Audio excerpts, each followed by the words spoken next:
You're tuned to Night Nerves, where if it's scary, creepy, thrilling, or disturbing, we read it, watch it, and talk about it. I'm Sam, and today we are talking about the novelization of Basket Case, written by Armando Munoz, novelizing the film of the same name. Before we talk about the novelization, let's briefly touch on the film it's based on. Basket Case follows a young man named Dwayne and his twin brother, who is a blob-like, misshapen human who he carries around in a basket, and they travel around the streets of New York City to hunt down the doctors responsible for separating them. The film melds a revenge story with bloody monster mayhem. It is incredibly schlocky and low budget, but it's very notable for its commitment to its wild and unique story. And during an era of countless low-budget horror films, I believe it's for these reasons that Basket Case has stayed relevant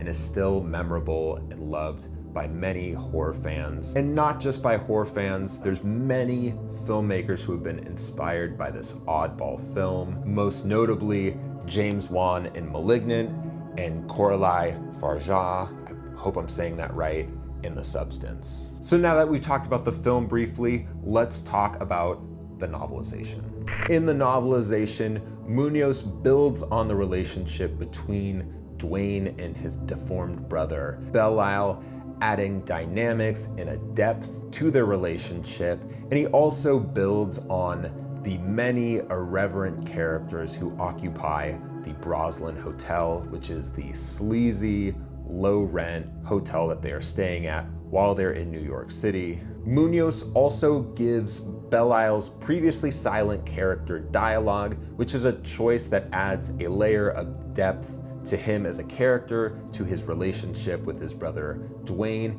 and it gives us a better understanding of his selfish and often sinister desires. The film is pretty bloody in its own right, but Munoz really intensifies a lot of the kills in the novel. He changes them to make them more elaborate, more violent, and much gorier. And along with the added character development, the added violence and gore, Munoz chooses to amp up the more provocative sexual parts of the film. A lot of what was just insinuated and hinted at, he explores in lurid detail. I personally could have done without these added sexual parts of the story, but they are present and plentiful throughout the novel. And lastly, similar to the film it is novelizing, Munoz really doubles down on the weird factor. There is a lot of weird fetishes, sexual trysts, and there's drug use added to the story. This was my first time reading anything from Armando Munoz, and it reminded me a lot of the storytelling of William W. Johnstone, who was a pulp horror author that published almost exclusively with Zebra. There's a lot of similarities between what they like to explore in their storytelling. There's a lot of violence, a lot of lurid details, and both of them tell stories that are unmercifully gonzo. I really didn't know what to expect when I picked up this novel. Like I said, I've never read anything from Munoz, and I just vaguely remembered this film. As I mentioned earlier, it is very wild and very unique, and I think that is what helped me remember this, even though I saw this a long time ago, along with a lot of other low-budget 80s horror films.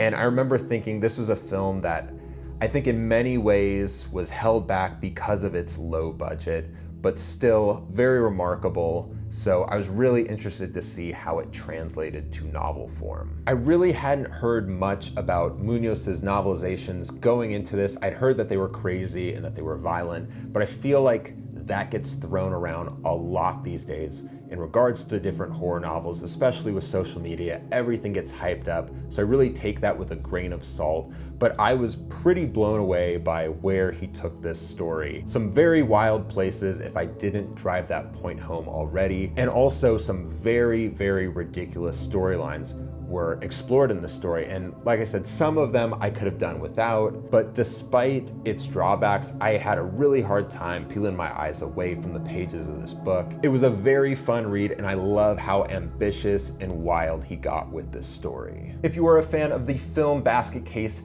and you like an over-the-top midnight movie sensibility to your horror novels, Basket Case might just be the novel for you. Unfortunately, Basket Case is currently out of print from Beyond Killer, formerly known as Stop the Killer. They might plan to release this as an ebook. Maybe they will do another run of these, but currently it is out of stock. So it was really, really cool for the guys at Beyond Killer to send me this book to review. Anyways, I hope to read more from Munoz, more from Beyond Killer soon. Hopefully something that is in stock, in print, so that I can recommend it and you can go pick it up if it is something that you are interested in.